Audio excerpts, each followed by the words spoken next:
صفحہ نمبر 81 یعنی page number 81 معارف حدیث جلد اول اور حدیث نمبر ہے 6 یعنی 6 حدیث نمبر 6 اور پیج نمبر 81۔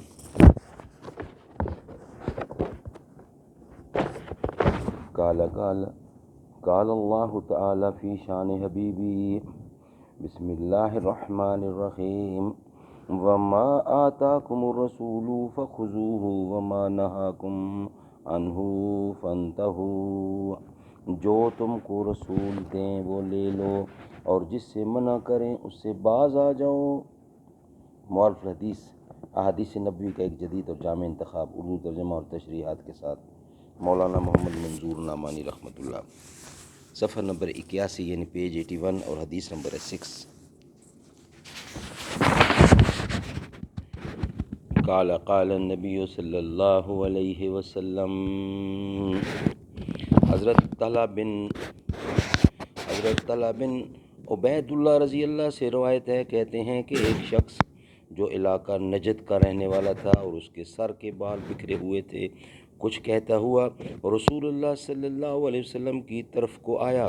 ہم اس کو بھن بھناہٹ گونج تو سنتے تھے، یعنی اس کی ہم بھن بھناہٹ اور گونج تو سنتے تھے، مگر آواز صاف نہ ہونے کی وجہ سے اور شاید فاصلے کی زیادتی بھی اس کی وجہ ہو، ہم اس کی بات کو سمجھ نہیں رہے تھے، یہاں تک کہ وہ رسول اللہ صلی اللہ علیہ وسلم کے قریب آ گیا۔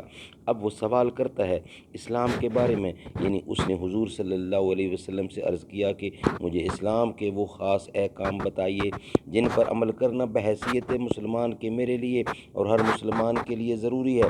آپ نے فرمایا 5 تو نمازیں ہیں دن رات میں جو فرض کی گئی ہیں، اور اسلام میں یہ سب سے اہم اور اول فریضہ ہے۔ اس نے عرض کیا کہ کیا ان کے علاوہ اور کوئی نماز بھی میرے لیے لازم ہوگی؟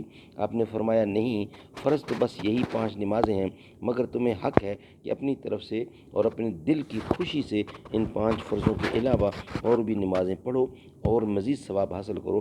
پھر آپ نے فرمایا اور سال میں پورے مہینے رمضان کے روزے فرض کیے گئے ہیں، اور یہ اسلام کا دوسرا عمومی فریضہ ہے۔ اس نے عرض کیا کیا رمضان کے علاوہ کوئی اور روزہ بھی میرے لیے لازم ہوگا؟ آپ نے فرمایا نہیں، فرض تو بس رمضان ہی کے روزے ہیں، مگر تمہیں حق ہے کہ اپنے دل کی خوشی سے تم اور نفلی روزے رکھو اور اللہ تعالیٰ کا مزید قرب اور ثواب حاصل کرو۔ راوی کہتے ہیں کہ اس کے بعد رسول اللہ صلی اللہ علیہ وسلم نے اس شخص سے فریضہ زکوٰۃ کا بھی ذکر فرمایا۔ اس پر بھی اس نے یہی کہا کہ اس زکوٰۃ کے علاوہ کوئی اور صدقہ ادا کرنا بھی میرے لیے ضروری ہوگا؟ آپ نے فرمایا نہیں، فرض تو بس زکوٰۃ ہی ہے، مگر تمہیں حق ہے کہ اپنے دل کی خوشی سے تم نفلی صدقے دو اور مزید ثواب حاصل کرو۔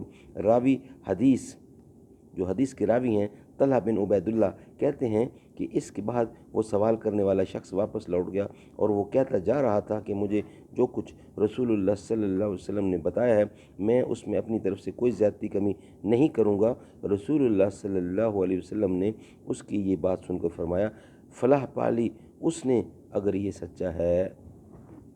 تشریح: اس حدیث میں بھی ارکان اسلام سے آخری رکن حج کا ذکر نہیں ہے، اور اس کی ایک وجہ یہ بھی ہو سکتی ہے کہ یہ واقعہ حج فرض ہونے سے پہلے کا ہو۔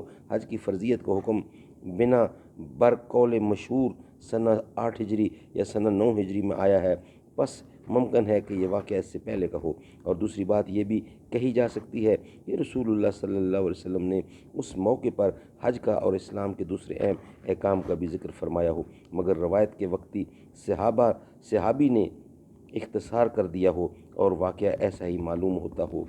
چنانچہ اس حدیث کی صحیح بخاری کی ایک روایت میں نماز، روزہ اور زکوٰۃ کے ذکر کے بعد راوی حدیث طلحہ بن عبید اللہ کی طرف سے یہ الفاظ بھی روایت کیے گئے ہیں کہ فَأَخْبَرَهُ عَنْ شَرَائِعِ الْإِسْلَامِ، رسول اللہ صلی اللہ علیہ وسلم نے اس شخص کو اسلام کے احکام بتلائے۔